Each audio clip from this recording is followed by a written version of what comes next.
Okay, देखो क्या कह रहा है। कहता है पहली बात तो एग्रीगेट डिमांड में आता क्या है। सिंपल सा फैक्ट है भाई, हमारी इंडिया में इकोनॉमी में डिमांड कौन कौन करेगा, आप बताओ, खुद सोचो। मैं डिमांड करूंगा, आप डिमांड करोगे, ठीक है। जितने हम सब बैठे हो, आपके पेरेंट्स डिमांड करेंगे, मतलब हम आम लोग डिमांड करेंगे। सबसे पहले हाउस होल्ड डिमांड करता है। और कौन करता है डिमांड? फर्म्स डिमांड करती है। फर्म किस तरीके की चीजें डिमांड करेंगी? फर्म डिमांड करेंगी जो उनकी कंपनी में कैपिटल एसेट्स यूज होती है, वो पैसा इन्वेस्ट करेंगी मशीनरी में, बिल्डिंग में, फर्नीचर में, फिक्सचर में, टूल्स में, इक्विपमेंट में, हम भी इन्वेस्ट करेंगे। तो पहले प्राइवेट हाउस होल्ड एक्सपेंडिचर होता है जो कि कंजम्पशन पे पैसा खर्च किया जाता है। दूसरा पैसा खर्च होता है इन्वेस्टमेंट पर। तीसरा पैसा हमारा खर्च होता है किसके ऊपर? हेलो, हाँ जी बेटा। दीदी, आप ना उनको बोलो दीदी को एक बार कॉल कर देंगे। पुष्पा है नहीं, आप उनको बोलो अभी के अभी कॉल कर दें आपके सामने, ठीक है ना। तो मैं जानता नहीं हूँ ना असल में, और मेरी दीदी शॉप पे अभी आ नहीं रही है। लेकिन उनका बात करवा दो, उनको बोलो दीदी से बात कर लेंगे, और फिर आप बात कर रहे हो दीदी से, तो दीदी ओके बोलेगी तो देख के चले जाना, क्योंकि मैं भी नहीं जानता ना उनको। Okay okay okay.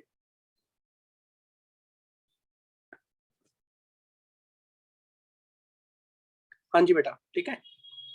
तो private house hold consumption expenditure, it refers to the total expenditure incurred by a household on purchase of goods and services during an accounting year. नहीं सॉरी, मैं कहाँ पहुंच गया, फोन के दिमाग में दिमाग ही अटक गया। सुनो, मैं डिमांड करूंगा, कंपनीज डिमांड करेंगी इन्वेस्टमेंट पर, गवर्नमेंट भी तो डिमांड करती है। गवर्नमेंट क्या क्या चीजें डिमांड करेगी हमारे देश में? गवर्नमेंट ने रोड्स बनाने हैं, ब्रिजेस बनाने हैं, डैम्स बनाने, तो गवर्नमेंट भी फाइनल कंजम्पशन एक्सपेंडिचर के लिए पैसा खर्च करेगी। क्या हम सभी डिमांड करेंगे हमारे देश में? कोई और भी बंदा डिमांड करेगा? कुछ सोच के देखो, बता सकते हो कुछ और? कोई और ऐसा बंदा जो हमारे देश में डिमांड करे? मैं, आप, हम सब, हाउस होल्ड, कंपनीज इन्वेस्टमेंट करेंगी, हम लोग भी इन्वेस्ट करेंगे, गवर्नमेंट, और कोई भी इन्वेस्ट करता है, और कोई भी पैसा खर्च करेगा, बताओ हमारे देश में? Foreign investors, foreign investors, foreign investors share में इन्वेस्ट करेंगे बेटा। फॉरेन इन्वेस्टर हमारे यहाँ पे गुड्स अगर परचेज करेंगे तो वो होगा, ठीक है। तो उसका नाम होता है एक्सपोर्ट्स। जो हम क्या करेंगे? एक्सपोर्ट्स करेंगे, तो export will be one of the part of our investment, ठीक है। तो एक्सपोर्ट, लेकिन हम इंपोर्ट भी तो करेंगे, तो हम इसे खाली एक्सपोर्ट नहीं लेते, नेट एक्सपोर्ट्स लेंगे, एक्सपोर्ट माइनस इंपोर्ट, ठीक है बेटा, डन। तो चार जने हमारे देश में डिमांड करते हैं। एग्रीगेट डिमांड के चार कंपोनेंट होते हैं। What is the component demand? Aggregate demand के चार कंपोनेंट है, house hold, firms, investment, number 2 government, number 3 government, और number 4 export import, export minus import. लेकिन हमारे सिलेबस में सिर्फ दो ही चीजें इंक्लूडेड है हमारे यहाँ पे, गवर्नमेंट और नेट एक्सपोर्ट्स हमारे पास इंक्लूडेड नहीं है, ठीक है। तो अब सबसे पहले एग्रीगेट डिमांड शुरू से पढ़ो, रीडिंग करो, ठीक है। जॉय जी आप पढ़ रहे जरा इसको, क्योंकि आया नहीं हुआ। The various sir, starting पढ़ना फिर बस components पढ़ना। हेलो, हाँ जी दीदी, कितने पैसे देकर गए दीदी? ठीक है दीदी, ओके ओके, हाँ जी बेटा। तो एग्रीगेट, हाँ जी बोलो बोलो। सर स्टार्टिंग से पढ़ना, फिर कंपोनेंट्स पढ़ना। हाँ नहीं शुरू से पढ़ो, मैं एक मिनट, फोन आ गया था दीदी का। हाँ जी पढ़ो। Aggregate demand refers to total value of final goods and services which all the sectors of an economy are planning to buy at a given level of income during the period of one accounting year. In other words, aggregate demand is aggregate expenditure that different sectors of the economy are willing to incur during a given period.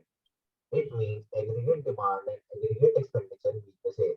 It is important to note that aggregate expenditure refers to planned expenditure and not the actual expenditure.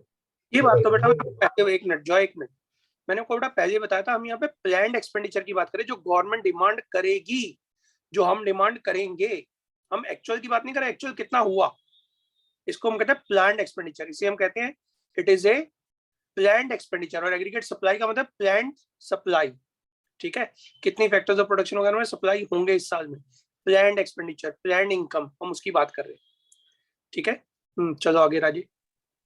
So aggregate demand is the total expenditure that all households, firms, government, and the rest of the world are planning to incur during a given period of time. Do not Sir, aggregate demand with the market demand. Market demand जो होती है actual demand, ठीक है, और वो सिर्फ एक product की डिमांड होती है, जबकि हम जो बात करें पूरी इकोनॉमी में टोटल कितनी डिमांड है सारी गुड्स एंड सर्विसेज को मिलाकर, machinery, building, furniture, fixture, tools, equipment, सारी चीजों को मिलाकर, चाहे हम पढ़ रहे हैं, चाहे हम कुछ भी पैसा खर्च कर रहे हैं, सब इंक्लूड करके जो टोटल इनकम होगी उसका नाम होता है एग्रीगेट डिमांड। ओके, पढ़ो एक बार। sir, ये पढ़ना है, बिल्कुल बिल्कुल बिल्कुल पढ़ना है। do not confuse aggregate demand with market demand. Aggregate demand is a total demand for all goods and services in the entire economy, whereas market demand is the total demand for one commodity in the market. Okay, one market one product, ठीक है। Components of aggregate demand पढ़ो। Components of aggregate demand: private households consumption expenditure. It refers to total expenditure incurred by households on purchase of goods and services during an accounting year. Generally, consumption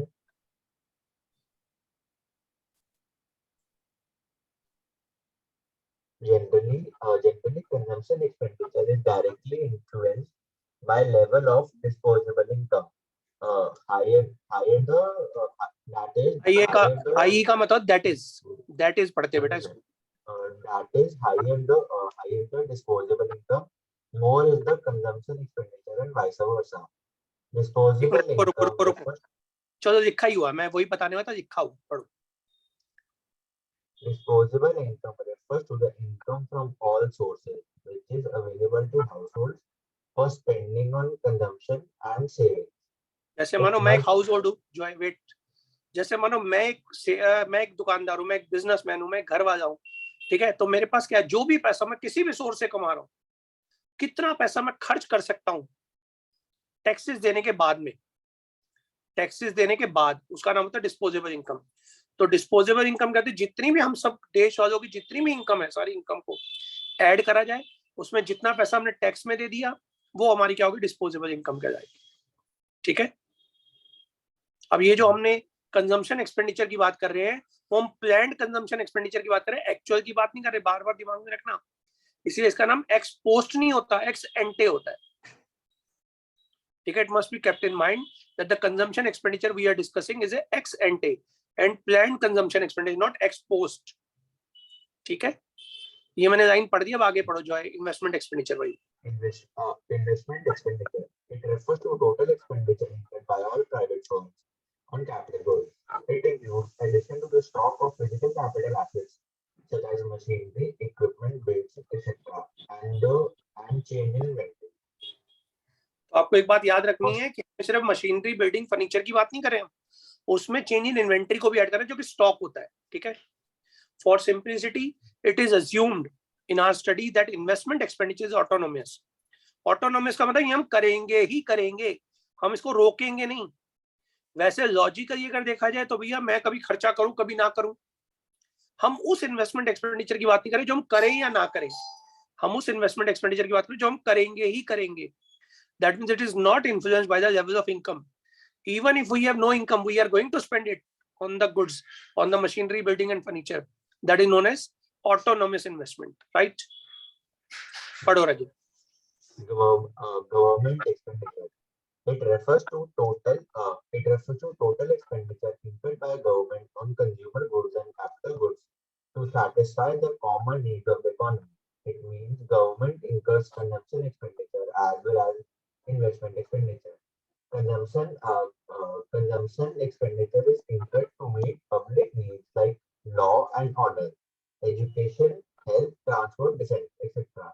Investment investment expenditure involves construction of highways, roads, power plants, etc.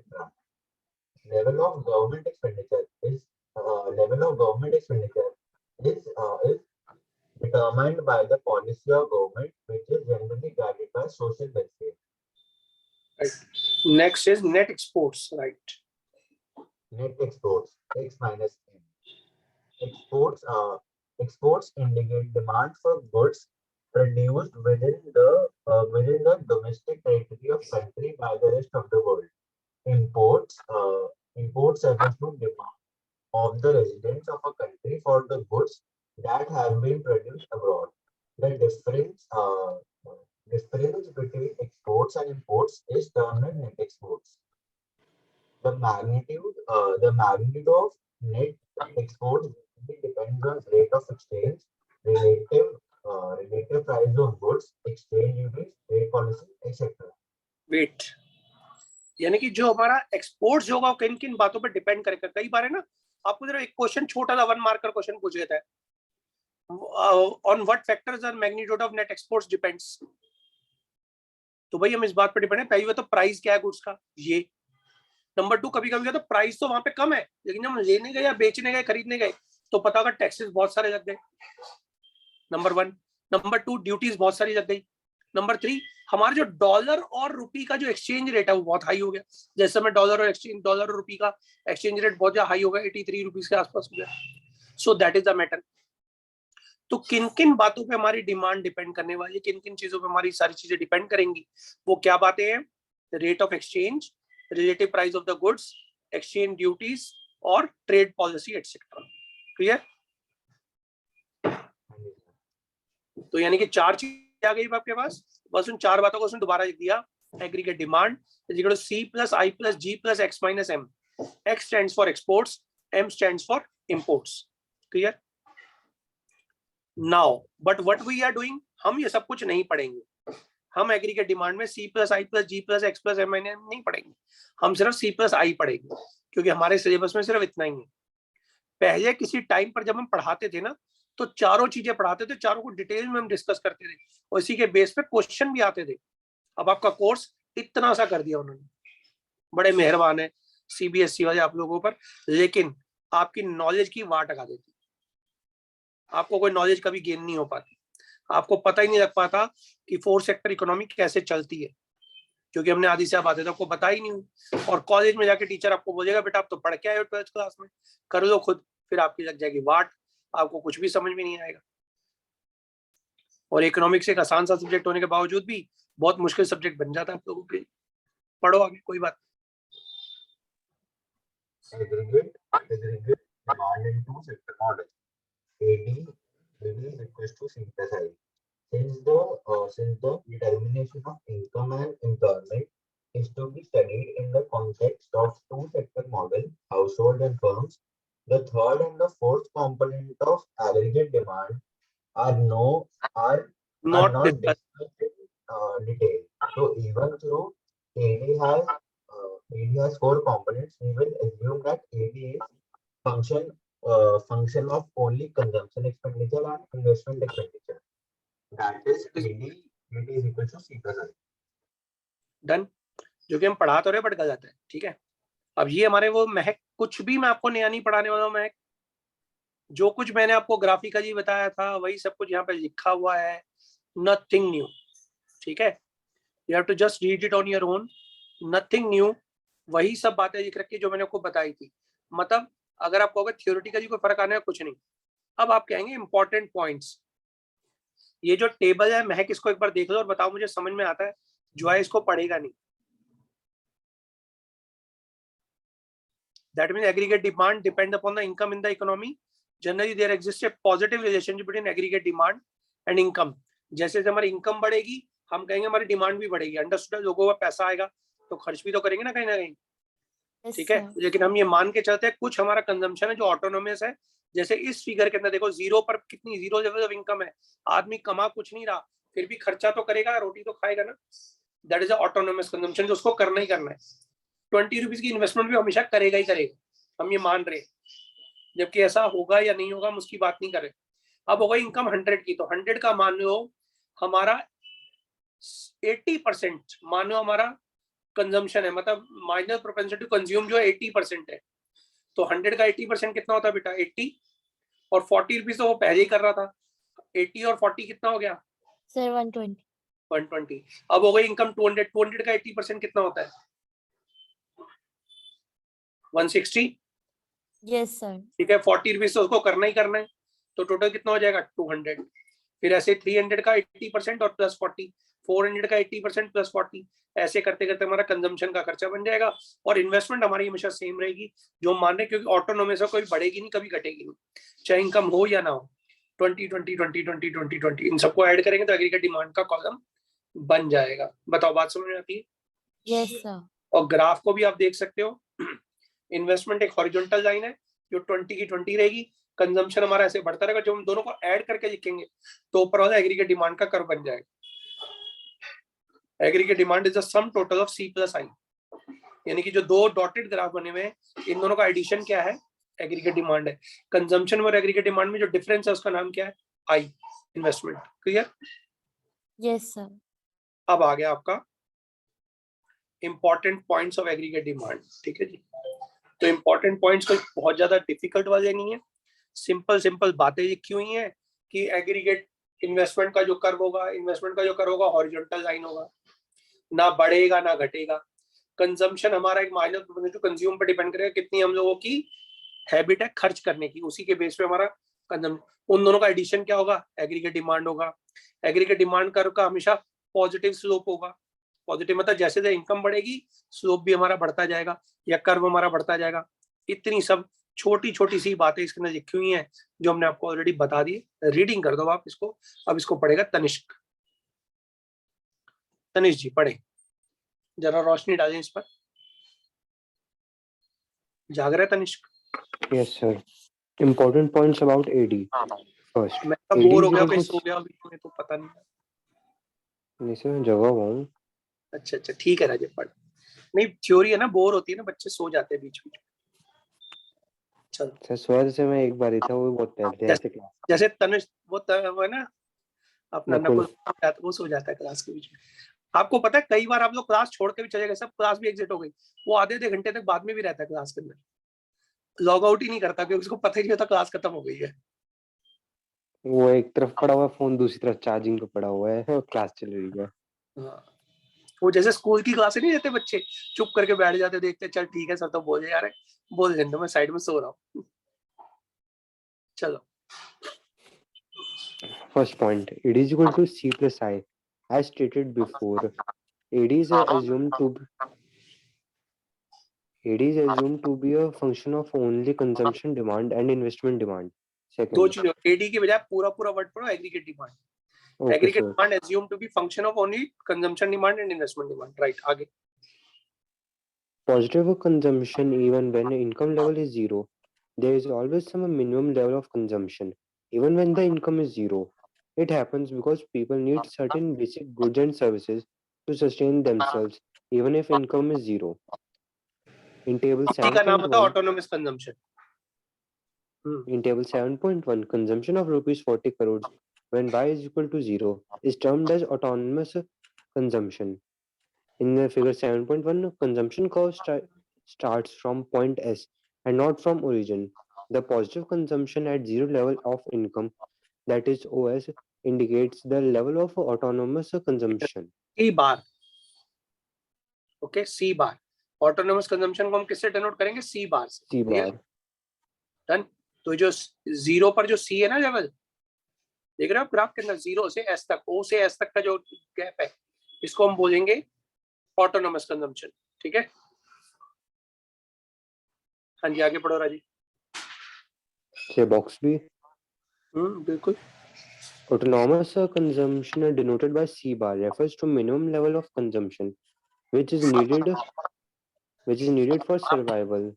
That is consumption at zero level of national income. Such consumption is met either from past savings or through sale of assets or borrowings. हाँ यानी कि अगर मानो लोगों को पैसा ही नहीं, income हो नहीं रही, तो कहाँ से खाएंगे बेचारे भाई? या तो पुराने पैसे रखे होंगे उसको खाएंगे, या कोई अपनी एसेट्स बेचेंगे उसके थ्रू खाएंगे। खाना तो है ही, खाना तो खाना ही पड़ेगा ना। अभी अगर मानो वॉर हो जाए दो देशों के बीच में, तो क्या हमारे बिजनेस चलेंगे? नहीं, नहीं सब सर। बंद हो जाएगा।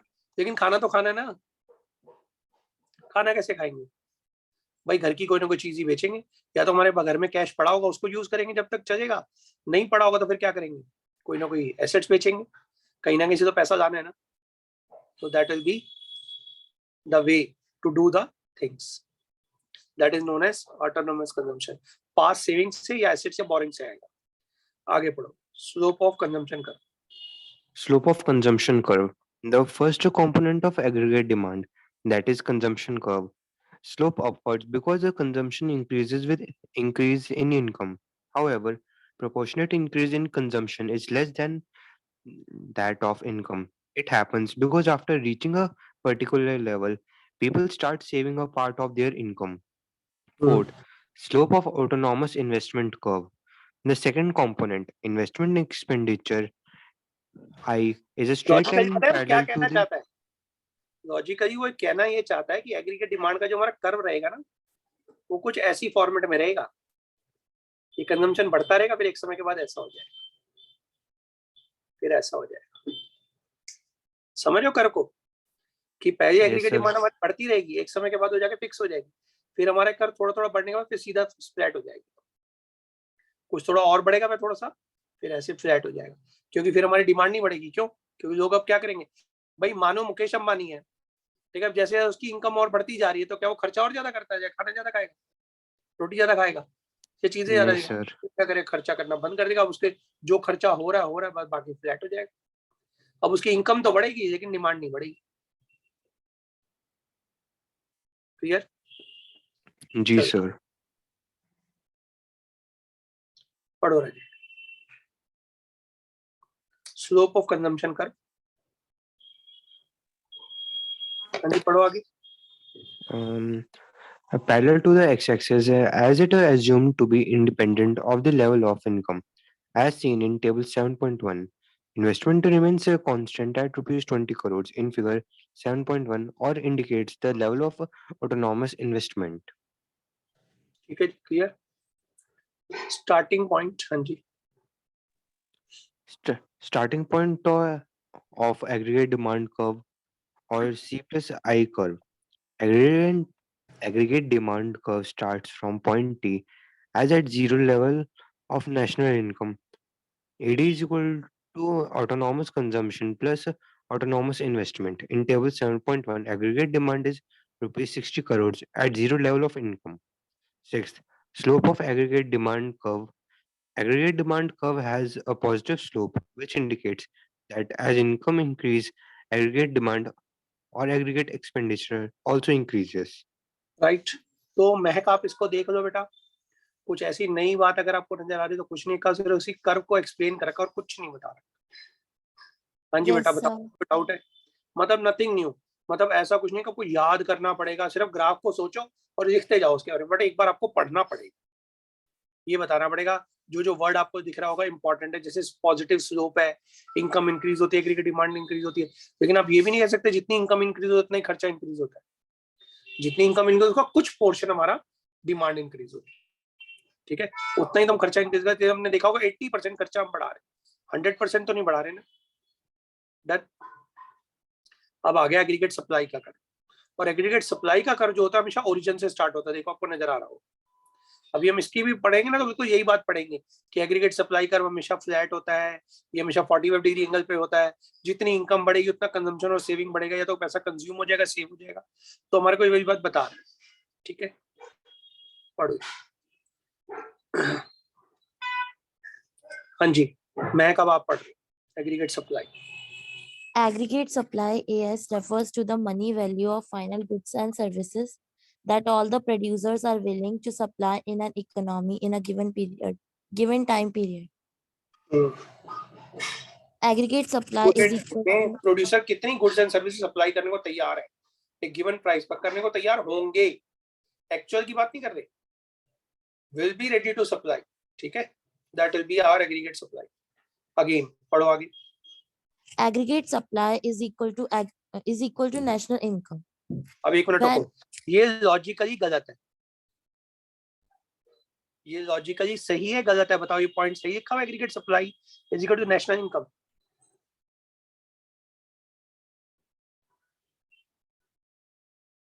बताओ, गलत लिखा हुआ ये।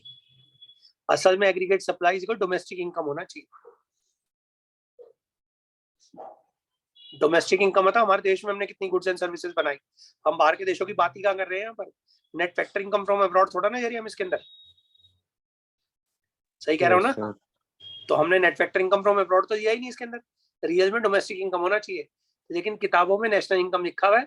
हम नेशनल इनकम ही पढ़ाते हैं, हम गलत पढ़ाते हैं, क्या करें? कोई अल्टरनेटिव हमारे पास है नहीं। वो बोल रहा है तो हम सुन रहे हैं तो बोल रहे हैं, खत्म। ठीक है, लॉजिकली हमें यहाँ पे देखना चाहिए डोमेस्टिक इनकम। ठीक है जी, पढ़ो। Yes, sir. When aggregate supply is expressed in physical terms, it refers to the total output of goods and services in an आप एक economy. चीज देख रहे हो कि अकाउंट्स जब मैं आपको पढ़ा रहा था, देखा उसमें भी गलत लिखा हुआ है, क्या करे गलत पढ़ाना पड़ता है। इकोनॉमिक्स पढ़ा रहा हूँ, देखो उसमें भी गलत लिखा हुआ है, क्या करे गलत पढ़ाना पड़ता है, क्योंकि लिखा हुआ है किताब के अंदर, कुछ कर तो सकते नहीं। ठीक है ना? तो वी हैव नो चॉइस। इतनी सारी चीजें किताबों में गलत होती है जिसकी हद नहीं। जैसे मैंने आपको बताया था अकाउंट्स के अंदर, आपको याद होगा सैक्रिफाइसिंग रेशियो लिखा हुआ, old ratio minus new ratio is equal to sacrificing ratio. गलत है वो। अब किताब में लिखा हुआ, इसे पढ़ाना पड़ता है हमें, और कोई टीचर नहीं बताता कि वो गलत है। हम पढ़ाते जा रहे हैं क्योंकि किताब में लिखा हुआ है। मैंने आपको बिजनेस स्टडीज में दिखाया था कितनी चीजें गलत लिखी, पॉइंट की हेडिंग ही गलत है, अंदर का कंटेंट ही पता नहीं क्या लिखा और हेडिंग पता नहीं क्या दे रहा है, लेकिन हम पढ़ा रहे हैं क्योंकि किताब में लिखा हुआ है। तो आप लोग थोड़ा ध्यान रखा करो कि क्या क्या गलत है, बट आपको पता होनी चाहिए। पेपर में मत लिखाना, पेपर में अपना नेशनल इनकम ही लिखना, नो चेंज। डन। तो एक पढ़ो। तरीके से पता ना ही हो तो फिर अच्छा है, जब नहीं, पता एक्चुअली करके करे भी क्या, कुछ देखो करना नहीं अब तो। अगर माना, नहीं नहीं बेटा, बिल्कुल आपको काम आएगा, मैं बताता हूँ क्या हो। अभी तो आपको हम जो मर्जी पढ़ा देंगे, कल को आप जाओगे कॉलेज के अंदर, ठीक है, यस कॉलेज सर। में जाके टीचर वही पढ़ाएगा जो रियल है, वहां पे किताबों में चेंज है, वहां पे सही बात है। सो अगर भी रियल पढ़ा देंगे क्या चल जाएगा स्कूल वालों का? नहीं तो अगर वो तब पढ़ाएंगे तब आप पता कैसे अशोक सर ने गलत पढ़ाया था। मैं तो अपना नाम खराब होने से बचा रहा हूँ। सर तो स्कूल वालों को फिक्र नहीं है अपनी। पता नहीं क्या पढ़ाते हैं, मुझे तो समझ नहीं आता। एनसीईआरटी ने इतनी चीजें गलत पढ़ा के, इतनी चीजें गलत पढ़ाते, पता नहीं हद। और हम टीचर भी है ना, अब देखो मैं तो मैथ्स भी पढ़ाता हूँ, अकाउंट्स भी पढ़ाता हूँ, इको भी पढ़ाता हूँ, बीएस भी पढ़ाता हूँ, चारों सब्जेक्ट पढ़ाता हूँ। तो मुझे पता रहता है इतनी सारी चीजें गलत करके हर किताब के अंदर ही गलत, और मैं बच्चों को बताता रहता देखो ये गलत लिखा हुआ है, लेकिन हम गलत पढ़ा रहे, करे क्या, कोई ऑप्शन नहीं है। जैसे आपने अभी कैश फ्लो पढ़ लिया, जी सर। हमने उसमें आपको प्रपोज डिविडेंड को ऐड करवाते पिछले साल का देखो, यस सर। जो कि गलत है। हमें प्रपोज डिविडेंड असल में करंट ईयर वाला ऐड करना चाहिए। लॉजिकली तो कंसेप्ट यही होता है, क्योंकि हमने जो इस जो साल में उस खर्चे, ईयर का उसी का करना चाहिए हमें ऐड। हाँ, लेकिन हम ऐड करते हैं पिछले साल वाला। माइनस सही कर रहे हैं हम कि हमने पिछले साल का डिविडेंड पे करा होगा, ठीक है वो, लेकिन ऐड जो ऊपर करना चाहिए वो हमें पिछले साल वाला करना चाहिए, इस साल वाला करना चाहिए। गलत करवाते हैं पूरी किताब वाले, और हम गलत पढ़ा देते हैं। कॉलेज में जब आप जाओगे तब हम बोलेंगे नहीं बेटा इस साल वाला ऐड होगा, तो आपको सर ने गलत पढ़ाया था, क्योंकि वो लॉजिकली तो हमने चीज इस साल का समझ जो में। प्रॉफिट निकाला वो गलत निकाला हुआ है ना। हम उसको सही तो कर रहे हैं एक तरीके से, हम तभी तो निकाल रहे हैं profit before tax and extraordinary item. हमने प्रपोज डिविडेंड तो इस साल का डाला होगा ना पीएनएल में, हम पिछले साल का क्यों ऐड कर रहे हैं बेवकूफों की तरह। कॉन्सेप्चुअली गलत है, बट करते हैं, क्या करें। चलो पढ़ो आगे, सॉरी बीच में डिस्टर्ब कर दी। हाँ जी महक पढ़ो। When aggregate supply is expressed in physical terms, it refers to the total output of goods and services in an economy. We know that the value of total output is distributed to the factor of production in the form of rent, wages, interest, and profit. The sum total of these factor incomes, that is, rent plus wages plus interest plus profit, at domestic and national level is termed as national income. So we can say that aggregate supply and and national income are one and the same thing. तो हम कह सकते हैं हमारे जो चार factor of production की जो इनकम होती है उसी को हम बांटते हैं, है ना। तो हम उसी, उसका नाम क्या रख रहे हैं, नेशनल इनकम रख रहे हैं। लॉजिकली इसका नाम डोमेस्टिक इनकम होना चाहिए, क्योंकि आप वैसे भी सोच के देखो, rent plus wages plus interest plus profit आप क्या लिखते हो, एनडीपी फैक्टर कॉस्ट ही तो लिखते हो आप। सोचो, हमने आपको एनडीपीएट फैक्टर कॉस्ट ही तो उसका नाम बताया था, तो उसका नाम डोमेस्टिक इनकम था, नेशनल इनकम था। Sir domestic. हाँ, तो लेकिन इसमें बता तो वही टर्म रहा है, लेकिन नाम लिख रहा है नेशनल इनकम। ठीक है, तो कंजम्पशन ऑफ एग्रीगेट सप्लाई और national income is the same thing, components जो होंगे। और अभी हम आपको उसके बारे में पढ़ा रहे हैं, तो यहाँ पर हमारे कंपोनेंट्स कौन कौन से बनेंगे? या तो जो भी इनकम लोगों को जनरेट हुई होगी, या तो उन्होंने कंज्यूम कर लिया होगा या सेव कर लिया होगा। तो इसलिए कंजम्पशन प्लस सेविंग हमारा क्या होता है? एग्रीगेट सप्लाई होता है, और वही हमारी नेशनल इनकम होती है। ठीक है, ओके डन, पढ़ो इसको। Components of aggregate supply or national income. The major portion of national income is spent on consumption of goods and services, and the balance is saved. It means income is either consumed or saved.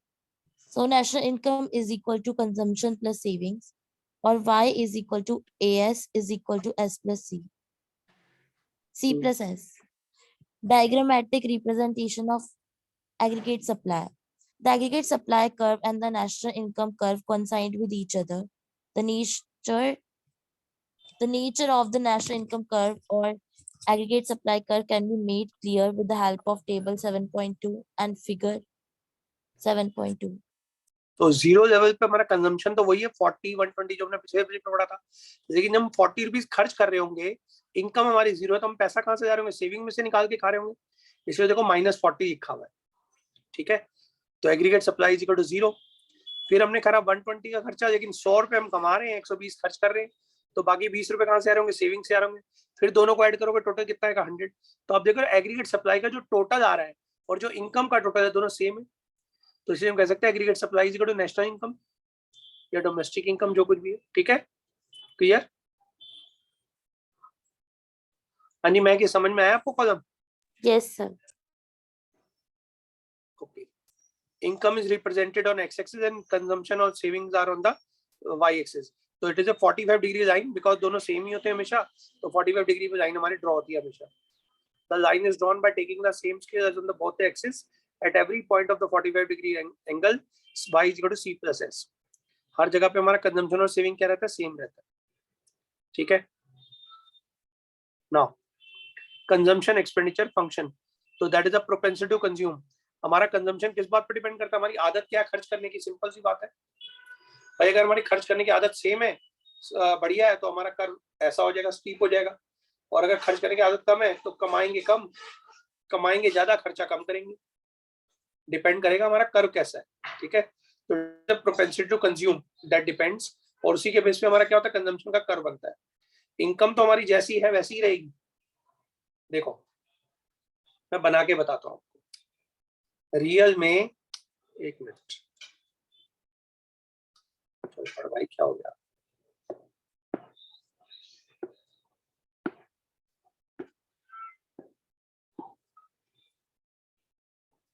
भाई aggregate supply तो ऐसे कैसे रहेगी? लोगों की आदत है ऐसे खर्च करने की, इनकम बढ़ रही है, कंजम्पशन बढ़ा ही नहीं रहे, कंजम्पशन बहुत कम कम बढ़ा रहे। तो बताओ माइनस प्रोपेंसिटी टू कंज्यूम उनकी ज्यादा है कम है? ये कंजम्पशन, कंजम्पशन बढ़ तो रहा है बट बहुत थोड़ा थोड़ा बढ़ रहा है, तो लोगों की माइनस प्रोपेंसिटी टू कंज्यूम कम है। लेकिन अभी सोचो हमारा कंजम्पशन कर्व हो जाए ऐसा,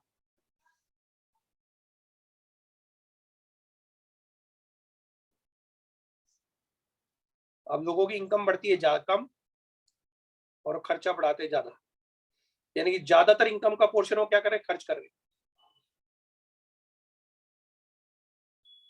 ठीक है भाई, क्लियर? Yes, sir. जी sir. Depends upon our income level, right?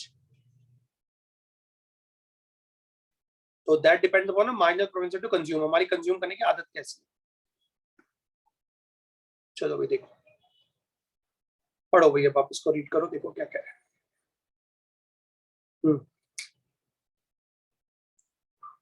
हाँ जी, मैं रीड करो जरा। Consumption function, propensity to consume. Consumption function, consumption expenditure refers to that portion of income which is spent on the purchase of goods and services at the given level of income. Consumption function refers to the functional relationship between consumption and the national income. C is equal to Fy, where C is equal to consumption, Y is equal to national income, F is FY का equals to मतलब क्या है मुझे ये बता दो, FY का क्या मतलब है? C is the function of Y, इसका मतलब क्या होता है? रियल मीनिंग बताओ शाबाश। आपको 11th क्लास में पढ़ाया गया था, इसका मीनिंग बताओ। फंक्शन का मतलब क्या होता है? मतलब मुझे फंक्शन का मतलब पता। हाँ जी महक, पता है आपको? सर अभी तो नहीं पता। कोई बात नहीं बेटा। जॉय आपको पता है ना जी, एफ का क्या मतलब होता है? एफ का मतलब फंक्शन होता है, मुझे पता है। एफ का फंक्शन का क्या मतलब होता है ये बताओ। नहीं पता। तनिष्क आपको पता है? याद है? लास्ट ईयर आपको पढ़ाया था बेटा। Sir good question. Good question, यही कह के छोड़ दो। नहीं सर, याद मेरे को ध्यान थोड़ा आ रहा है वो माइंड में। मैंने ये रिलेशन चीज आपको फंक्शन पढ़ाई जब थी पढ़ाया डिमांड, था। मैंने ये चीज आपको पढ़ाई थी डिमांड के चैप्टर में। Demand is the function of so many factors, price of the goods, price of the related goods वगैरह वगैरह वगैरह पढ़ाए थे। तो फंक्शन का मतलब समझो, फंक्शन को तो डिपेंडेंट। Okay sir. तो consumption is dependent upon income, am I right? Yes sir. यानी कि जैसे जैसे हमारी इनकम बढ़ेगी, यानी जिस पर वो डिपेंडेंट है, जैसे जैसे वो बढ़ेगी कंजम्पशन भी बढ़ेगा। इनकम बढ़ेगी कंजम्पशन बढ़ेगा, इनकम कम होगी कंजम्पशन कम होगा। यानी consumption is dependent upon income. बच्चे पढ़ते तो है फंक्शन, लेकिन उनको मतलब नहीं पता होता। देखो कितना छोटा सा वर्ड है और कितना छोटा सा मीनिंग है, बट हमें पता ही नहीं हम क्या पढ़ रहे हैं। So consumption is a function of income means consumption is dependent upon income. That means that जैसे हम कहते हैं y is equal to fx, तो इसका मतलब है y किस पर डिपेंडेंट है? y is equal to fx लिखते हैं ना फंक्शन के अंदर।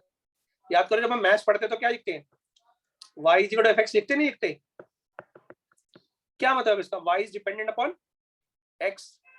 जैसे जैसे x की वैल्यू चेंज होगी वैसे वैसे, जैसे मानो 2x + 3 है, आप x की वैल्यू 1 रखोगे तो y की वैल्यू 5 आ जाएगी, x की वैल्यू 2 रखोगे तो y की वैल्यू कितनी आ जाएगी? 7। यानी कि y is dependent upon x, इसीलिए कहा था y is a function of x। Clear होती बात? Yes sir. डन। पढ़ो रखिए। Consumption function represent the willingness of households to purchase goods and services at a given level of income during a given period. It also shows the consumption level at different levels of income in an economy. It is a psychological concept as it is influenced by subjective factors like consumers' preferences, habits, etc. The relationship ये बहुत कुछ depend करता है कि भाई psychological concept है, ये देखना पड़ेगा। वो बढ़िया है पंजाबी है, ये देखना पड़ेगा कि वो बनिया है पंजाबी है। बनिया है तो क्या करेगा? इनकम ज्यादा आएगी तो खर्चा और कम कर देगा, और इनकम आएगी तो और खर्चा कम, और ज्यादा कंजूस हो जाए। लेकिन पंजाबी है तो क्या करेगा? 10 रुपए कमाएगा, 20 रुपए खर्च कर देगा। ठीक है, क्योंकि पंजाबियों के पास जरा से पैसे आने की देर होती है, वो अगली बार का खर्चा पहले सोच के रखते हैं। वो पहले क्रेडिट कार्ड दे देंगे, बनिया कोई पर क्रेडिट कार्ड देगा ही नहीं। ठीक है, तो साइकोलॉजिकल कॉन्सेप्ट है। और किस बात पर डिपेंड करता है? कंज्यूमर की प्रेफरेंस कैसी है, कंज्यूमर की आदत कैसी है, इस बात पर डिपेंड करता है। तो डिपेंड करता है भी बंदा कौन है, उसके ऊपर डिपेंड करेगा हमारे कंजम्पशन का। ठीक है, हाँ जी आगे। in figure 7.3, national income is measured on x-axis and consumption expenditure on the y-axis. First, starting point of consumption curve. Consumption curve starts from point C on the y-axis. This implies that there is autonomous consumption C bar of OC even when the national income is 0.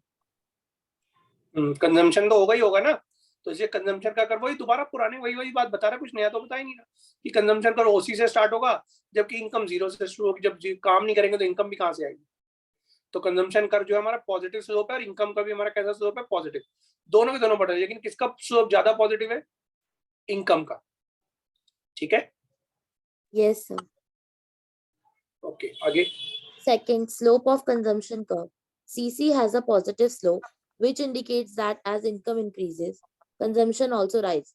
However, proportionate rise in consumption is less than proportionate rise in income, as part of income is saved.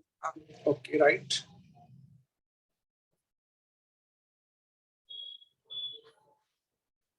Next. Third, income is less than consumption. When income is less than consumption, that is, at income levels less than OM in figure 7.3 and less than rupees 200 crores in table 7.3. The cap is covered by this saving, that is by utilizing. Just minute आप इसी graph को एक बार दोबारा देखो, ये देखो ये वाला पोर्शन देखो, सिर्फ आप ये डिस सेविंग वाला नजर आ रहा है? तो बताओ क्या हो रहा है? इनकम कम है, खर्चा ज्यादा है, इनकम नीचे है, खर्चा ऊपर है। Yes sir. क्या हो रहा होगा? हमें लॉस हो रहा होगा। कहां से आएंगे लॉस? घर से उठा के पैसे खाएंगे और क्या करेंगे? ठीक है, अब आगे बढ़े हम। आगे बढ़े तो क्या हुआ? अब एग्रीगेट डिमांड, एग्रीगेट सप्लाई का कर्व चला गया ऊपर, मतलब इनकम का कर्व हो गया ऊपर, खर्चा हो रहा है कम। बाद में हम क्या करेंगे? सेविंग करेंगे। क्लियर? Yes sir. तो शुरू में बंदा जेब से मिला के खाता है जब गरीब होता है, जैसे जब अमीर होता चला जाएगा उसकी इनकम बढ़ती चली जाएगी, खर्चा उतना नहीं करेगा। इसीलिए देखो दोनों में गैप बढ़ता चला जा रहा है। ठीक है, अब बताओ गवर्नमेंट को इस गैप को रिमूव करना है, क्या करे गवर्नमेंट? जिन जिन लोगों की इनकम ज्यादा है गवर्नमेंट उस पर टैक्स लगा देती है, टैक्स ज्यादा लगा देती है। अब टैक्स ज्यादा लगेगा, उनकी इनकम जो बढ़ रही है वो क्या हो जाएगी? कम हो जाएगी। फिर गवर्नमेंट उस पैसे को लेगी और गरीबों में दान कर देगी। गरीबों को जैसे मानो पेंशन दे देगी, गरीबों को अनएम्प्लॉयमेंट अलायंस दे देगी, बच्चों को स्कॉलरशिप दे देगी, स्कूलों में फीस फ्री कर देगी, गवर्नमेंट स्कूल चलाएगी, गवर्नमेंट इंस्टीट्यूशन चलाएगी। उससे क्या हुआ? उनकी जेब से पैसा निकल गया, तो इनकम उनकी हो गई कम, किसी और की बढ़ गई। तो अल्टीमेटली हमारी इनकम तो बढ़ी, लेकिन अब उस रेट से नहीं बढ़ी जैसे हमारे को स्टीप नजर आ रही थी, एकदम सीधी।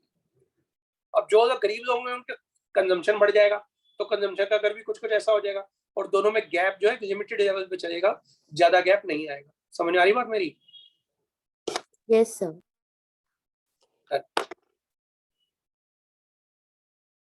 पढ़ो जी आगे।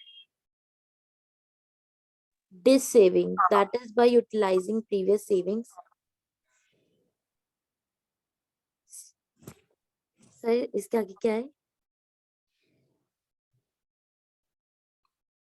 कहाँ पर है dissaving? Sir third point. Income is less than consumption. When consumption is less than, when income is less than consumption, that is income level less than OM. The less than 200 crore, the gap is converted by this saving, that is by utilizing previous saving. For example, change in COE represent this saving. वो जो हमारा graph है ना triangle, जो triangle बना हुआ COE, देखो COE एक ट्राइंगल है ना? Yes sir. So that was is trying saying triangle COE represents this saving. Okay, now there come break even point. C is equal to Y. एक पॉइंट आएगा जहाँ पे हमारी कंजम्पशन किसके बराबर होगा? सेविंग के, और उसका पॉइंट का नाम क्या होगा? E, equilibrium level. Consumption becomes equal to income and savings is zero. Consumption हमारी, देखो जो हमारा पॉइंट है E, यहाँ पे कंजम्पशन और सेविंग दोनों बराबर, इनकम बराबर हो गए, और अब हमारी सेविंग क्या हो जाएगी? जीरो हो जाएगी। फिर क्या होगा उसके बाद? This E point is known as break even point. In table 7.3, break even point occurs corresponding to income of 200 crores. Okay, break even point refers to the point at which consumption is equal to the national income. At this point savings is zero. Income is more than consumption. अब बाद में क्या हो जाएगी? Income ज्यादा हो जाएगी, saving कम हो जाएगी, इनकम कंजम्पशन कम हो जाएगा, पैसे बचेंगे अब लोगों के पास। At the points right to the point E, income is more than the consumption. Excess of income leads to saving. The gap between 45-degree line and CC line, CC मतलब consumption curve line, all after point E represent positive saving. 45 degrees is significant as it indicates whether consumption spending is equal to greater than or less than equal to level of income. हमें ये बहुत ज्यादा जरूरी है कि हमारी consumption का level बढ़ रहा है या कम हो रहा है, कैसा है। Done? Any doubt? No sir. अब ये जो कंजम्पशन का फंक्शन जो है ना, कीन्स के थ्रू बनाया गया था। Who is Keynes? Keynes was a person, J.M. Keynes उसका रियल नेम था, J.M. कीन्स, जेम्स एमरनार्ड कीन्स, ऐसे उसको कुछ नाम था। ये असल में कीन्सियन थ्योरी के नाम से फेमस हुआ था बंदा। ये क्यों हुआ था फेमस? उसका भी रीजन मैंने आपको बताया था, बिजनेस स्टडीज पढ़ाते हुए भी पढ़ाया होगा, इकोनॉमिक्स में भी पढ़ाया होगा। जब मैं आपको इंडियन इकोनॉमी पढ़ा रहा था तो मैंने आपको बताया 1930 के आसपास, वैसे 1921 के बाद शुरू हो गया था, 1923-24 के बाद हमारा ग्रेट डिप्रेशन पीरियड स्टार्ट हुआ और ये 1934 तक चला था। उस समय पर क्या होता था, उस समय पर एग्रीगेट डिमांड है ना बहुत कम हो जाती थी, लोगों को पैसा ही नहीं था खर्च करने के लिए। डिप्रेशन पीरियड चल रहा था, रिसेशन चल रहा था, फैक्ट्रियां बंद, अनएम्प्लॉयमेंट का लेवल 34% पहुंच गया था यूएस में, यूनाइटेड स्टेट्स में 34% या 31% तक का अनएम्प्लॉयमेंट लेवल पहुंचना was a joke, was not imagined, it was a very bad time in the world as a whole world was in recession, and when the recession existed for a longer period of time, it is known as depression. तो अब उस समय पर demand ही नहीं है, अब demand नहीं है, तो कीन्स नाम का एक बंदा पैदा, उससे पहले जो गवर्नमेंट का जो ओपिनियन हुआ करता था, गवर्नमेंट का ओपिनियन होता बैलेंस बजट बनाओ, बैलेंस बजट मतलब जितना पैसा कमाओ उतना ही खर्च करो, यानी कि लोगों से टैक्स लो और खर्चा करो, लोगों से टैक्स लो खर्चा करो, और अगर हो सके तो सरप्लस बजट बनाओ, लोगों से लो ज्यादा खर्च कम करो। जैसे आपके पापा कमाए ज्यादा खर्च कम करें तब बेटर है, या कमाए कम और खर्चा ज्यादा करें तब बेटर है, बताओ। सर कमाए ज्यादा और खर्च कम। तो गवर्नमेंट भी तो हम सबकी माई बाप है, गवर्नमेंट तो पूरे देश का बाप है, अब उसको क्या करना चाहिए, कमाना ज्यादा चाहिए, खर्चा कम करना चाहिए, यही तो समझदारी है। लेकिन अगर गवर्नमेंट ऐसा करती है तो मार्केट से पैसा विड्रॉ हो जाता है, और पहले गवर्नमेंट को, उसी गवर्नमेंट को समझदार समझा जाता था जो गवर्नमेंट सरप्लस बजट बनाती थी, बैलेंस बजट बनाती थी। अदरवाइज ऐसी गवर्नमेंट को कहता गवर्नमेंट इज फेल्ड, जो कि कमा कम रही है खर्चा ज्यादा कर रही है, that means government is full. ऐसी ओपिनियन थी हम लोगों की। Later on Keynes said that this opinion is wrong, and he said after Second World War that the government should help the people by creating demand, and government can create the demand, but how? He said government should make always deficit budget, not always, but government should make deficit budget. When the government will spend more and earn less, तो government is putting the money into the market. जैसा कि मैंने आपको resort वाला example दिया था, याद है? वो पैसा एक बंदे के पास गए, पैसा दिया, उसने जाके आगे खर्च करा, उसने आगे जाके खर्च करा, उसने आगे जाके खर्च करा, सबके कर्जे भी चुक गए और इनकम भी कुछ नहीं हुई। तो कहता that will create the demand in the whole economy. किसने बताया हमें? जेएम कीन्स ने बताया, ठीक है? तो that he told us government should always make which kind of budget? In the case of recession and in the case of depression, government should make which kind of budget? Deficit budget. That means expenses should be more, income should be less. और ये बात उसकी मानी गई, और तब हमारी बहुत सी इकोनॉमीज, जितनी मिक्स्ड इकोनॉमीज थी, सब में गवर्नमेंट ने खर्चा ज्यादा करना शुरू करा, and the economies came out of the recession and the depression period, and it existed from 1945 to nearly 1970. Late 1970, that means 1975, 78, 79, मतलब you can say 35 years तक ये पोजीशन चली। लेटर ऑन गवर्नमेंट ने फिर दोबारा ओपिनियन चेंज करी, और government ने दोबारा कैसे अब इकोनॉमी पे आ गए, फ्री इकोनॉमी पे आ गए। फ्री इकोनॉमी था डिमांड एंड सप्लाई को अपने आप खुला छोड़ दो, हमें कुछ करना धरना नहीं, बट हम सिर्फ लिमिटेड केयर करेंगे बस, और हम डेफिसिट बजट अब नहीं बनाएंगे। और गवर्नमेंट ने फिर दोबारा कैसे बजट बनाने शुरू कर दिए, या तो सरप्लस बजट या बैलेंस बजट। ठीक है जी, क्लियर होती बात? Yes sir. Then we shall be meeting in the next class. खबरें अभी और भी है, इंतजार कीजिए, अगली कक्षा तक मिलते हैं अभी, ठीक है? Done? Okay sir, Bye, sir. Okay thank bye. You sir. Okay बेटा बाय।